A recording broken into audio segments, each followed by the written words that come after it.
वडभागी करने वाली जिसने इस पाक पवित्र तख्त पे जन्म लिया, इन अखियां हर मंजर तक किया जो मेरे सादे पत्ते ने, मेरे नैन भी ने, मेरे होंठ, जुबान, मुख बैन भी ने, जिस सुन सकी ना रुख भी गला करते, जिना सुनी ना नफसी होंगे बंदे। उधर मैं बहुत ही छोटी सी, बस मसान संभाली सी, एक ताक सुहावा तकती सी, मैं जिसके किनारे उड़ती सी। एक दिन इन अखियां ने इस ताल किनारे उड़े हुईयां दो नूरी नोहारा तकियां सन। मेरे पत्तियां विच झरनाट छई, मेरी जड़ तक अमृत संचरिया। मैनूं दसिया धरती अमड़ी ने, ये दीन दुनी दे शहंशाह, तीजे दे चौथे पातशाह गुरु अमरदास, गुरु रामदास, उन्हां दी नदर दे पैण सार जल साज वांग ठर्रा उठिया, धरती दे सीने ठंड पई। फिर बरकत वाला तख्त लगा, जग रामदास नगरी वस गई।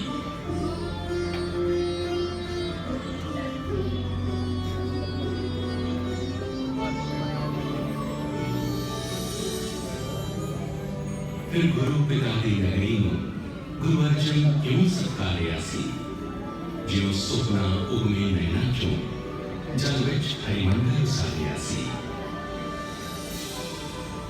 धरती बैकुंठ उतारिया सी, ते मियां मीर फकीर को संगे बुनियाद रखाया सी।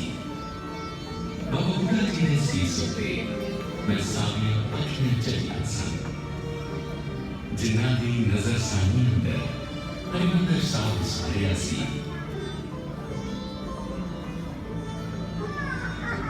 एक पाक पुनीत पैगाम भेजो, सारी दुनिया दे नाम भेजो, जो भी धरती ते आए असी एक ही नूर ते जाए। ना जात पात दा रख रखाव, ना मजहब धर्म दा भेदभाव, सब फर्क वितकरे भुल्ले सन। चौकुंटां वल चौं वर्णां लई चारे दरवाजे खुले सन। फिर वो दिन चढ़िया जिसका दृश्य मैं उच्ची हो तकिया सी। बाबा बुढ़ा जी दे सीस उत्ते जो नूर जहान दा टिकिया सी। गुरु अर्जन पंचम पातशाह उस ऊपर चल चुलौते सन। उन्हां दे पिछे पिछे ही श्री आद ग्रंथ दे लिखनहार भाई गुरदास जी आउंदे सन। जब आद ग्रंथ दा प्रथम दिवस हरिमंदिर विच प्रकाश होया, कुछ होर हुई धरती सादी, कुछ नीला होर आकाश होया। जब रात पई तां इउं लग्या तारे चुकाए देखण लई, इस धरती मत्था टेकण लई।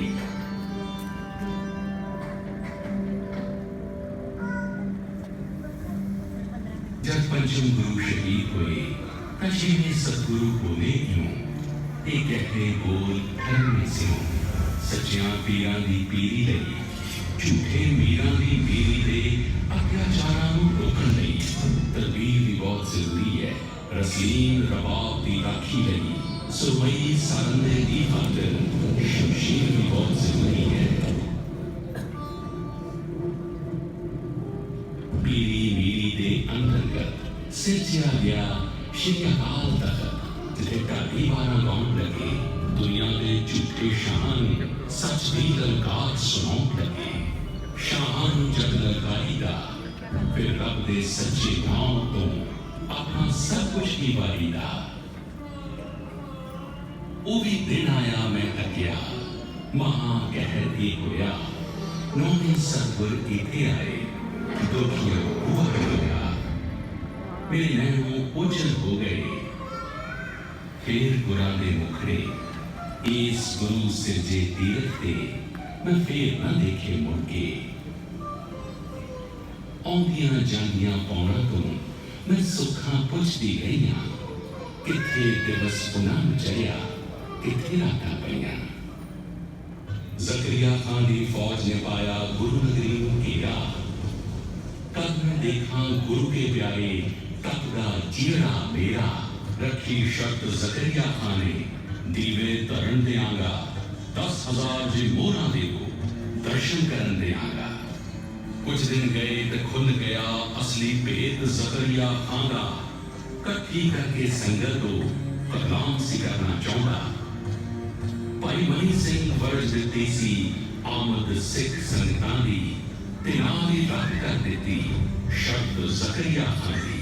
ज़करिया खान ने गया जल्लादो तुसी कोटा कोटा करना 10,000 मोहरां दा लेखा तुसी टोटे कर कर भरना। रोम रोम विच रमी ये पानी की कर लैणगे टोटे।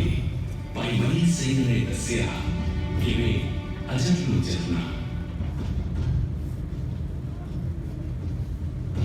अज भी याद करता सीने उठ पैंदे ने भांबड़ की कुछ कीता इस मुकद्दस थां ते मस्से रंगण। पर फिर एक दिन दो मंजे हुए मेरे बिल्कुल होलों लंघे।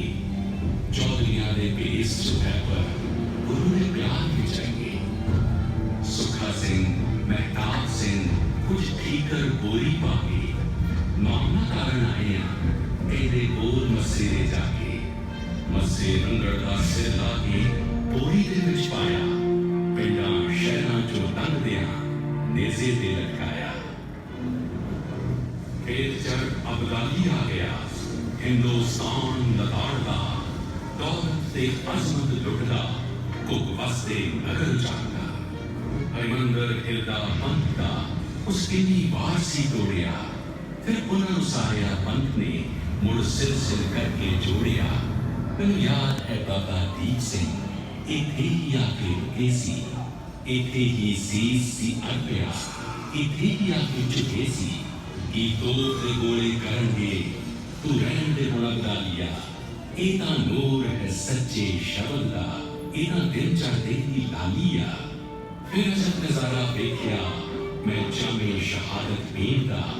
ओ मौत नूं लाड़ी कहंदा ओ मर के जो जो जींदा। सिरसेरा बन गुरबख्श सिंह ती नाल बराती तोड़ लए। हरिमंदर दी रखिया लई वो 30,000 संग पिट गए। क्या रंग शहीदी जानदा क्या प्यार गुरां दे धाम दा। जंगल सन सिंघां दे किले ते घोड़ियां दी पिट कब्जे में। उन्हां लुट के जांदे लुट लए अबदौली ती नागर किवें। धियां नूं कर कर भेजिया जरवाने खुद हैरान सन। उस वक्त सिंह पंजाब दी जिंद जान आन ते शान सन। इथे ही मिसलां आण के सरबत खालसा बनदियां ते करके सांझे गुरमते जुझड़दे मार्ग तुरदियां। जरवाने हमलावर बड़े सी सिर्फ ढारस खालसा। मिसलां दे रूप च दर्ददा सी वाली वारस खालसा।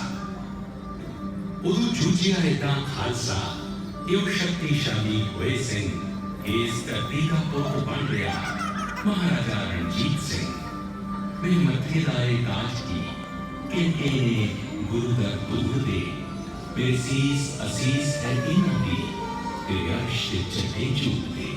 ऐसी सुपना मेरी निगाह दा ऐसी रूप मेरी उमंग दा। कदे देखा मैं नीले नील विच तेरा धाम सुनहरी रंग दा। सिख रात की पै गई शाम जब आया पैर गोरी सरकार दा। जो ताज गया सोता गया हुण तौखलाए दस्तार दा।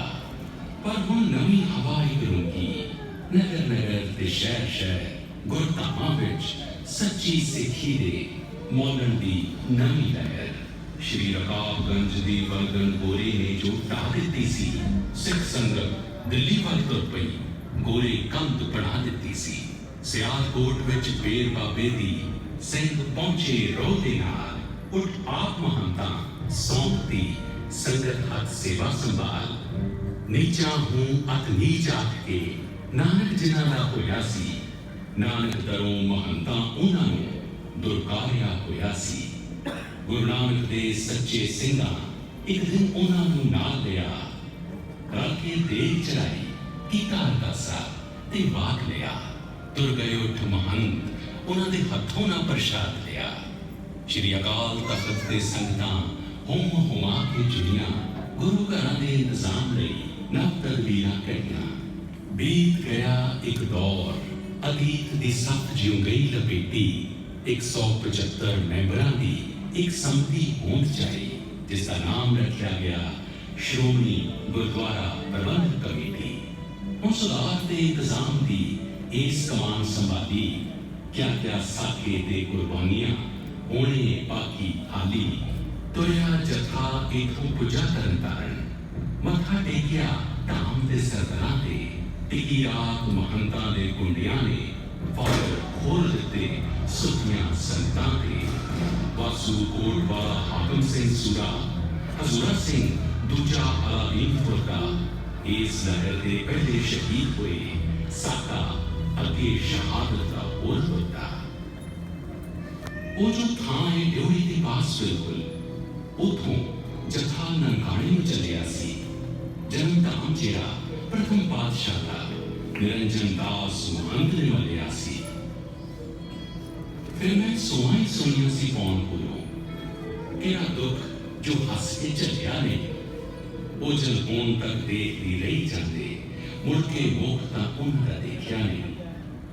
होया मोर्चा शुरू फिर जागियां दा गोरे शाही ने एवें कर हक दिता।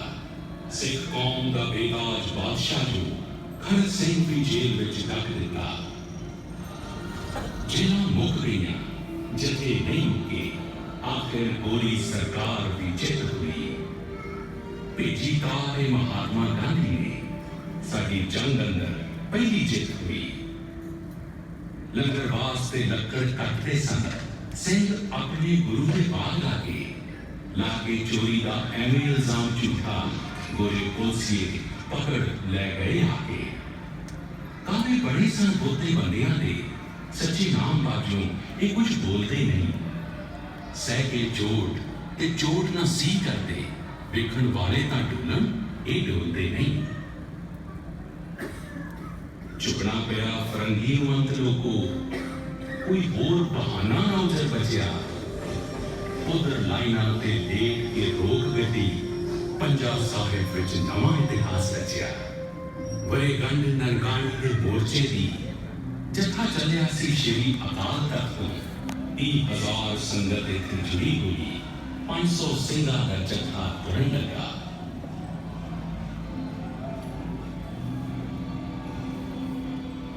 पूरी पुलिस आसे पासे खड़ी हुई। अचनचेत फिर फायर का हुक्म होया। ओसी सिंघां दी चढ़ तो डरी हुई। सिंह सैकड़े ढेर हो गए थे। रक्त संगतां दी धूड़ विच रली हुई। संगत देहा उठाउण विच रुझ गई सी। सिंघां नाल एक पहली बार होया। इन्नी देर विच जैतों बन जान दे रही जथा सिंघां दा अगला तैयार होया। इस विच उस मां का छोटा पुत भी सी। वड्डा पुत जिसदा हुणे तुर गया सी। तेन किसने पुत्रा को लमा मिले तू भी उसे सतगुर का बख्शिया सी। परख परख कसौटियां हार गईयां उहदे पलड़े नूं उठना ही पिया। आखिर पक्कियां कागजां ते एक्ट पिया लिखिया। गोरे शाही नूं झुकना ही पिया। आखिर बार बार मौन सिरत सदा सन परीक्षाएं किन्ने दोखियां ने लाकां चलदियां ने के बुझ गईयां। सीने बिन के देखिया गोलियां ने सदा जगन के दीप चिराग अखर सदा सदा सलामत है रोशनाई। मरणहार भूपत दिवस चाहते ने जुग जुग रहे अटल सच्ची बादशाही।